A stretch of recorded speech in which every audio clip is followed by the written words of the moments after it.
Alexis Ware handed her 2 children to their father at a gas station. She hit the gas and disappeared into the night. 3 days later, they found her car in the woods. Phone inside, purse inside, keys inside. Everything except Alexis. But here's what makes this different. 4 days before she vanished, Alexis told her mother something that still haunts her.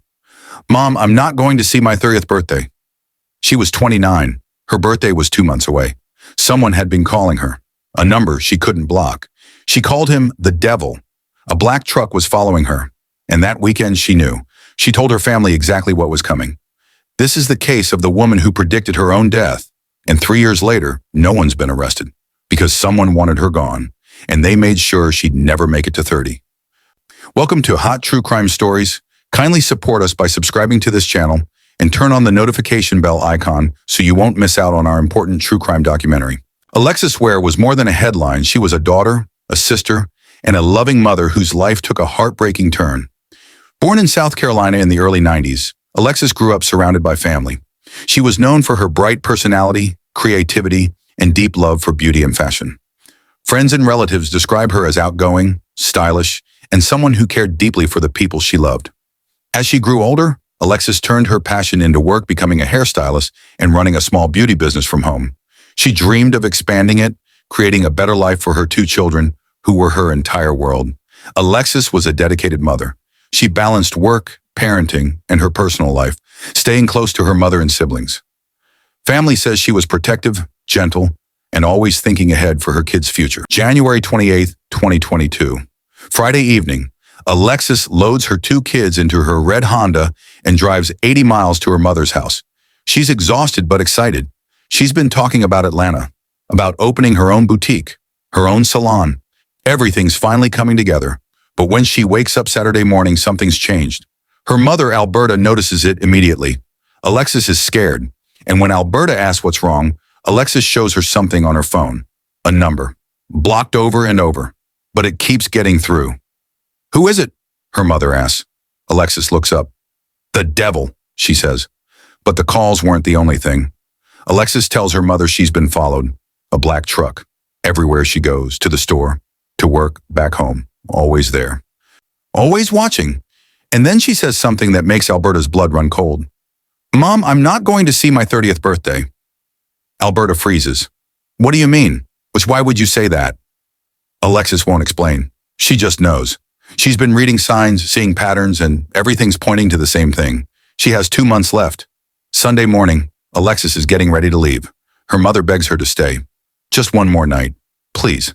But Alexis refuses. She has to get back to Greenville. Before she walks out the door, she says one more thing. "Mom, I have to put my kids first. If something happens to me, I can't have them in the car." Alberta watches her daughter drive away. She stands on the porch until the car disappears. A weight settles in her chest. She doesn't know it yet, but that's the last time she'll ever see Alexis alive. 3:00 p.m., Sunday, January 30th. Alexis texts her mom. She's home. She's tired. She's going to rest. Her mother calls her on FaceTime. Alexis is in bed, smiling through the exhaustion. "I'll call you when I wake up," she says. That call never comes.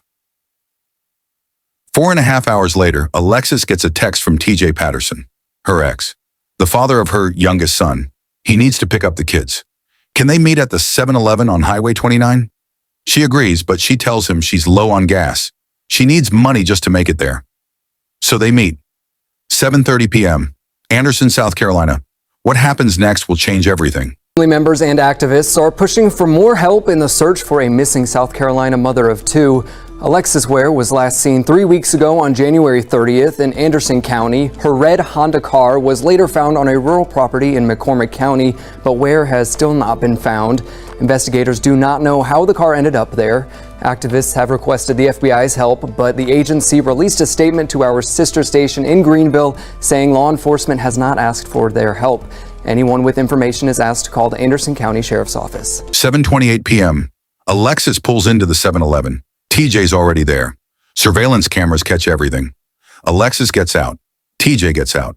They walk to each other. No shouting, no struggle. Just 2 parents doing a routine kid exchange. Or so it looks. Alexis hands over the children. A 2-year-old boy, a 9-year-old girl. TJ buckles them into his car. They talk for maybe a minute. Then they both get into their separate vehicles.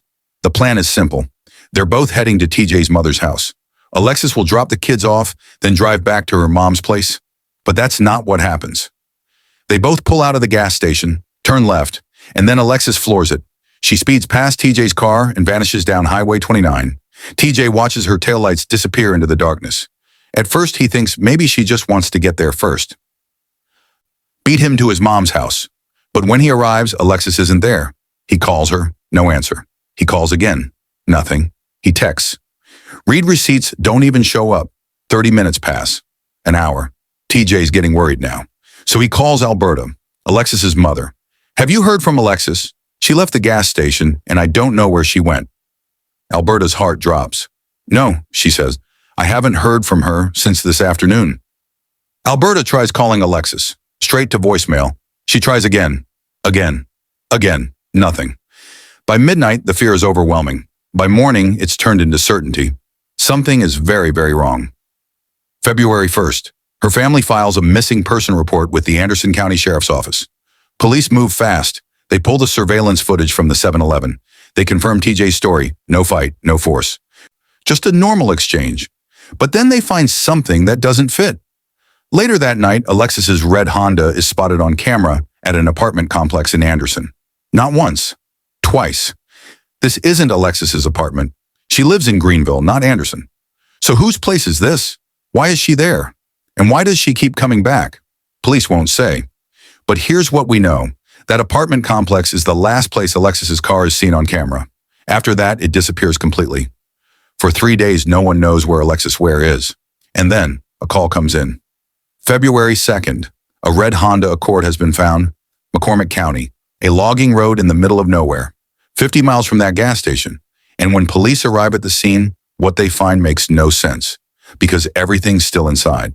The logging road is barely a road at all, just dirt and gravel cutting through thick woods in McCormick County. You don't end up here by accident. You'd have to know this place exists. And whoever left Alexis's car here knew exactly what they were doing, because this spot is 50 miles from where she was last seen, and it's less than 10 miles from the Georgia state line.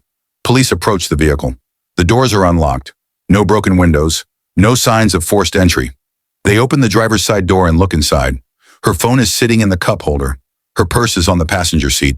Her keys are still in the ignition. Even the black hair bonnet she was wearing that night is there, draped over the headrest. Everything Alexis would need to survive is in that car. Her wallet, her ID, 2 cell phones, a bag of clothes in the back seat. It's as if she parked, stepped out for a moment, and just never came back. But there's no Alexis, not in the car, not in the woods, not anywhere. K-9 units searching the woods, officers with flashlights, helicopter overhead. Anderson County Sheriff's Office calls in reinforcements, the South Carolina Law Enforcement Division, the FBI. K-9 units comb through miles of forest for days. They check every trail, every clearing, every inch of that logging road. Helicopters scan from above. Cadaver dogs search the ground. They find nothing. Press conference. Sheriff Chad McBride at a podium. Sheriff Chad McBride holds a press conference. He tells the public they're doing everything they can. Search warrants executed. Interviews conducted. Hospitals checked. Coroner's offices contacted. Even the TSA, in case she somehow got on a plane. Every lead followed. But here's what they're not saying. What was found inside that car that they're keeping quiet? Because 3 years later, those details still haven't been released. No blood. No weapon. No suicide note. Police confirm there's no evidence of a struggle inside the vehicle. So if Alexis didn't run away and there's no sign of violence, what happened? Did she get out willingly? Was someone waiting for her? Or was she already gone before the car ever made it to those woods? The answer might be in the one detail no one's talking about. Remember that apartment complex? The one where Alexis's car was spotted twice the night she disappeared? Police know whose apartment that is. They know who lives there. But they've never publicly identified the person. And when reporters ask, they say the investigation is ongoing. Which means someone knows more than they're saying. TJ Patterson, the best friend, mystery man silhouette. TJ Patterson was the last confirmed person to see Alexis alive. Her best friend received all of Alexis's belongings just days before she vanished. And there's a third person, a man Alexis had been seeing, a married man. When police asked to search his house, he refused. 3 people, 3 stories, and not one of them has been arrested. So the question isn't just where is Alexis Ware? The question is, Who was she with that night? And why won't they come forward? Because someone knows what happened in those woods, and they're staying quiet. Within days of Alexis going missing, the internet explodes. Facebook, Instagram, local forums. Everyone has a theory, everyone has a suspect, and 3 names keep coming up. TJ Patterson, the best friend, and the mystery man. The pressure gets so intense that TJ decides to defend himself. He goes live, and what he says only raises more questions. Y'all got me messed up, bro. I'm not one of them. Everyone trying to say I'm a suspect. I heard everything. I got them nailing me to the cross. Y'all got me twisted. TJ's frustrated, angry. He insists he had nothing to do with Alexis's disappearance. But then he starts talking about the days leading up to January 30th. And it gets strange. He says Alexis called him at 1:30 in the morning. Days before she vanished, she woke him up, started talking about her exes, 5 of them. All dead within 7 years. She told TJ she wished death on them. He thought she was losing it. He hung up. Then she started texting him pictures of a ladybug, zodiac signs, cryptic messages. He says she was talking outside her head, not making sense. All out there slandering my name, saying I'm a suspect, all this. I done heard everything in the brook, man. I'm talking about, y'all done nailed me to the cross. Y'all got me messed up, bro. I'm not one of them. But check it though. So, I'm gonna run this thing all the way back before Lex went missing. You feel me? All right. For one, me and Lex been separated. You feel me? I left Lex. Lex didn't leave me. You feel me? So boom, I left off and up there around about October. You know what I'm saying? I ain't been out there, been back up there not one time. You feel me? Not one time. So boom, god dang on. Before Lex took this, her being missing, Lex was, I don't know, she was dealing with some kind of spiritual root shit. I don't know what was going on. She was just been talking outside her head. You know what I'm saying? So Tuesday night, 1:30 in the morning, she called me out. She called, wake me up, talking about some TJ. She say, I know you sleep. I know you got to work in the morning. I know you sleep. I know you got to work in the morning. She say, but let me tell you something right quick. I'm like, what you talking about, Lit? What's up? She talking about some well, my last 5 exes within the last 7 years, they died. Huh? What you talking about? She said, I wish death upon them. I said, bro, you is tripping. You know what I'm saying? You need help, man. Get off my phone. You talking crazy. I hung up. She started sending me all type of pictures of a ladybug crawling on the ceiling, what the meanings of it, her Pisces sign, all type of weird talk. You know what I'm saying? So, around later on in the week, she thinks y'all seen all the posters she was making, talking about she won the lottery, hit the lottery and all. So she done spending that in Augusta, that the lottery place with the kids in the car. All that. Yeah, they ain't telling all that. I'm gonna keep that gutter, man. I'm tired of this. Y'all is a suspect. Why y'all ain't gonna question him? Why they ain't question? I'm tracked everywhere I go. Everywhere I go, I'm tracked. A woman can't make me do nothing. It's too many out there. It's too many out there. Don't get it twisted. I left Lex. Lex didn't leave me. I'm not no tender dick. You feel me? No tender dick, nigga. I feel like I can get any woman in the world. So like, all that, just cause y'all niggas out there obsessed with her and all that, I wasn't one of them. I wasn't one of them. Yes, go ahead and tell, when I was locked up during my time, what about that dude Lex was messing with? But here's where his story gets complicated. TJ admits they had a rough relationship. He admits they broke up. He even says Alexis accused him of things online, trying to turn people against him. And then he says something that catches everyone's attention. A woman can't make me do nothing. There's too many out there. Not exactly the words of a grieving ex. Despite the online suspicion, police investigate TJ thoroughly. Alibi checked. Phone records pulled. Timeline confirmed. And in January 2023, 1 year after Alexis disappeared, the Anderson County Sheriff's Office makes an announcement. TJ Patterson is no longer a person of interest. He's been ruled out, which means the focus shifts to someone else. Days before Alexis vanished, she called her best friend. You can have my car, she said. You can have the keys to my house, everything in my apartment. I want you to have a fresh start. Her friend is confused. Why are you doing this? Alexis doesn't give a clear answer. She just says she loves her. She wants her to have more. So the friend takes it. The car, the salon equipment, the furniture, everything. When people start questioning why she has all of Alexis's belongings, the friend defends herself online. She shows the text messages. She explains that Alexis offered everything freely. She even says Alexis's mother was there during the conversation. She insists there's nothing suspicious about it, but people aren't convinced because who gives away everything they own days before opening a boutique in Atlanta? Lex was my mentor. Lex called me. They can fact check this. Y'all can fact check. I want to fact check. Lex called me Saturday and said, you can have my car. You can have the keys to my house. I'm going to give you everything. I said, Lex, why are you doing this? She said, because I love you and I want you to have a fresh start. I want you to have something. I want you to have more than what you have now. You can have everything in my apartment, and the things that you can't use or the things that you don't want, you can sell them. I got messages of me texting her saying, damn bro, like I love you, you feel me, like I really appreciate it. Lex told me, come to the address that y'all are talking about that I sent her. She sent me an address. So I don't know what her brother talking about. She sent me an address. Jaquisha can vouch. Lex told me to come get it. She sent me the address. She said, I want you to come up here Tuesday morning. This was Saturday when she texted me the address. She said, I want you to come up here Tuesday morning. I said, okay. So I talked to Lex Sunday. She called me and she woke me up out my sleep. She called me and she woke me up out my sleep. She said, and her mother was right beside her for the whole conversation when she was telling me that she was giving me her car and she was giving me the keys to her apartment. Her mother was right there. And then there's the third person, the one no one's naming publicly. Rumors surface about a man Alexis had been seeing after her breakup with TJ, a married man. When police approach him, asking to search his property, he refuses. No warrant is issued, no charges filed. To this day, his identity hasn't been confirmed. But here's what we know. That apartment complex where Alexis's car was spotted twice, someone lives there, and police know who. So let's put this together. Alexis leaves the gas station at 7:30 p.m. Her car shows up at an apartment complex in Anderson. Twice, then it disappears for 3 days until it's found 50 miles away in the woods. No Alexis, no struggle. Just an empty car with everything inside. Someone saw her after TJ did. Someone knows where she went, and they're not talking. 3 people. 3 different connections to Alexis.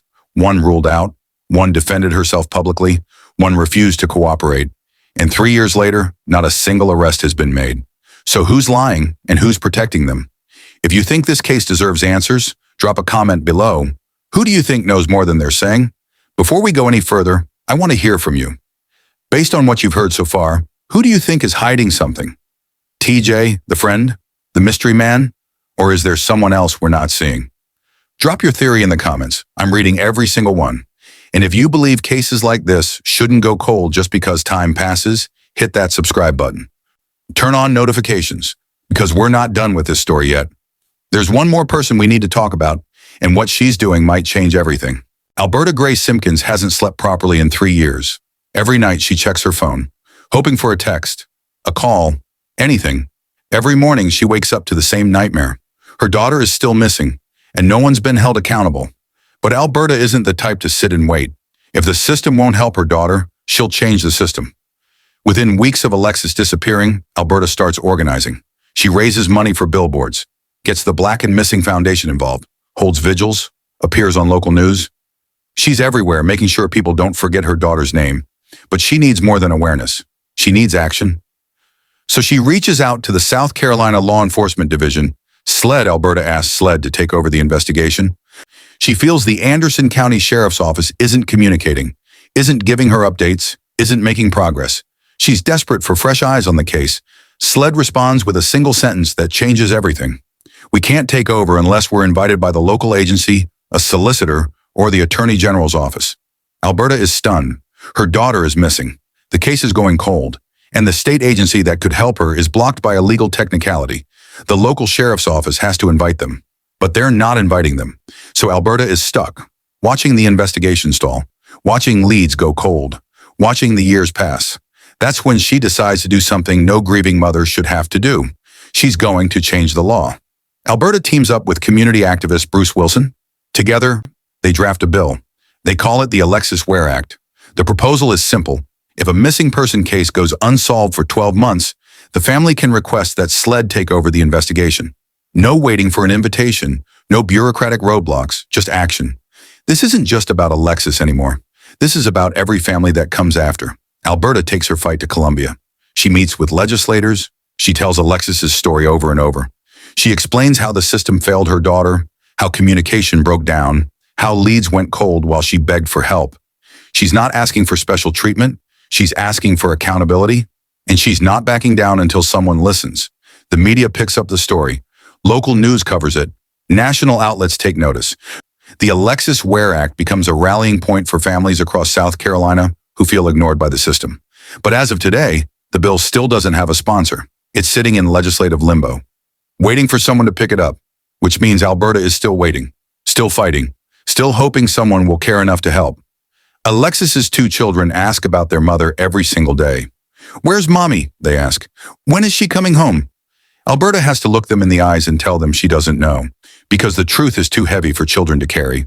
Their mother predicted her own death, and no one saved her. But Alberta refuses to let Alexis become just another statistic. Every year on January 30th, Alberta holds a vigil.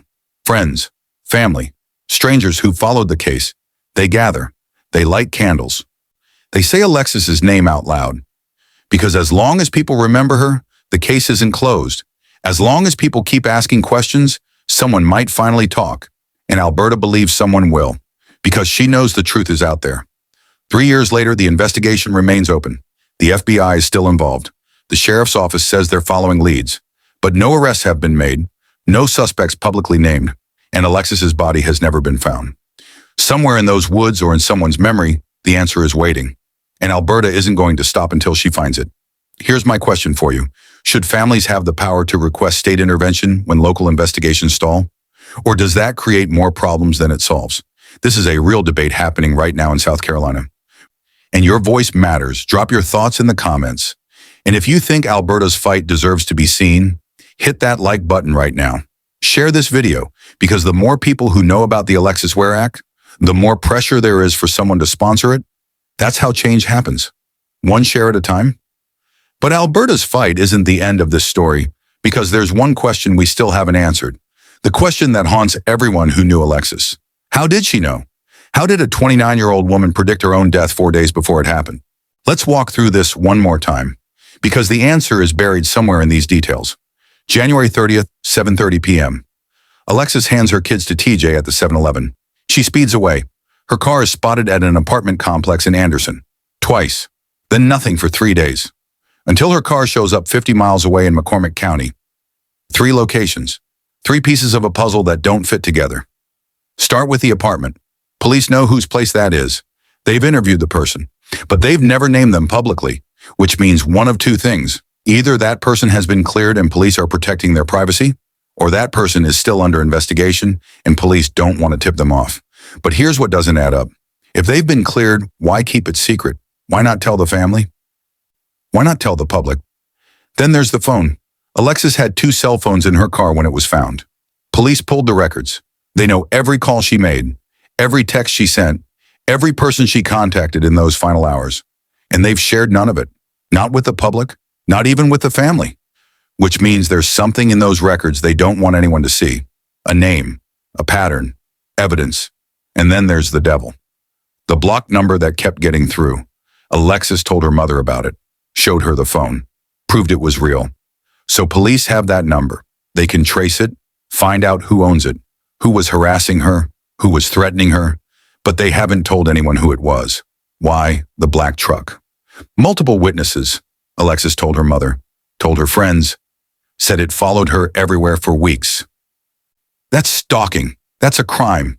So police should have been looking for that vehicle, running plates, checking surveillance footage, finding out who was driving it, but there's been no public update on whether they ever found that truck or who was behind the wheel. TJ Patterson was ruled out in 2023. The best friend showed her text messages, proved Alexis gave her everything willingly. The mystery man refused to let police search his property, but no charges were filed, no arrests made. So if it's not them, who is it? Or is someone lying? Is someone's alibi fake? Is someone being protected? Alexis's body has never been found. No remains, no clothing, no evidence she was ever in those woods.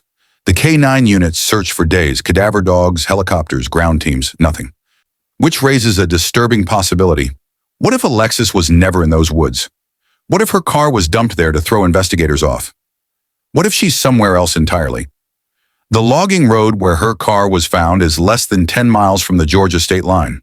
Cross that border and you're in a different jurisdiction. Different police, different investigators. If someone wanted to hide a body, moving it across state lines would complicate the search. Split resources, buy time, and whoever left that car there knew exactly where the state line was. Alberta knows the investigation has stalled. She feels the communication from the sheriff's office has been lacking. She's asked for SLED to step in. She's proposed a law to force accountability. But 3 years later, the case remains open with no resolution. And the person responsible is still out there, living freely, while Alexis's children grow up without their mother. Every night, those two children go to bed wondering where their mom is. Every birthday, every holiday, every school event, there's an empty seat, a missing face in the photos, a hole that can never be filled, and they deserve to know the truth. They deserve to know what happened to their mother. They deserve justice. Alexis Ware was murdered, maybe not legally, not yet, but in every way that matters, someone took her life. Someone silenced her. Someone made sure she'd never see 30. And that person is watching this right now, or someone who knows that person is watching, and they have to live with that every single day. So here's my final question for you. What do you think happened to Alexis Ware? Do you think this was someone she knew? Someone she trusted? Or was it a stranger, a stalker from online, someone who saw her rising fame and couldn't handle it? Drop your full theory in the comments. Walk me through what you think happened that night. And if you believe the person who did this deserves to be caught, if you believe Alexis's family deserves closure, if you believe justice shouldn't have an expiration date, then subscribe to this channel right now. Turn on the bell, because cases like this need attention. They need pressure. They need people who refuse to forget. Be one of those people. Hit that button, share this video, send it to someone who follows true crime. Post it on your socials, tag the Anderson County Sheriff's Office, tag SLED, tag anyone who might be able to help, because the more eyes on this case, the harder it is for someone to stay quiet. Alexis didn't get to tell her story, so we're telling it for her. To Alberta, Alexis's mother, we see you, we hear you, and we're not going to let your daughter's name fade away. To Alexis's children, your mom loved you more than anything in this world. She proved that in her final moments when she made sure you were safe. And to Alexis, wherever you are, we haven't forgotten. We won't stop asking questions. We won't stop demanding answers. This case isn't over. It can't be over. Not until someone talks. Not until someone comes forward. Not until the person who did this is held accountable. And that starts with keeping Alexis's story alive. So don't scroll past this. Don't forget her name. Don't let this become just another cold case that disappears into the archives. If you know anything about what happened to Alexis Ware, contact the Anderson County Sheriff's Office at 864-260-4405. You can remain anonymous, but you have to speak up, because silence protects the guilty, and Alexis deserves better than silence. Rest in peace, Alexis. Your children will know the truth one day. Your mother will never stop fighting, and will keep telling your story until someone finally listens. Thank you for watching. I'll see you in the next one. Stay safe out there.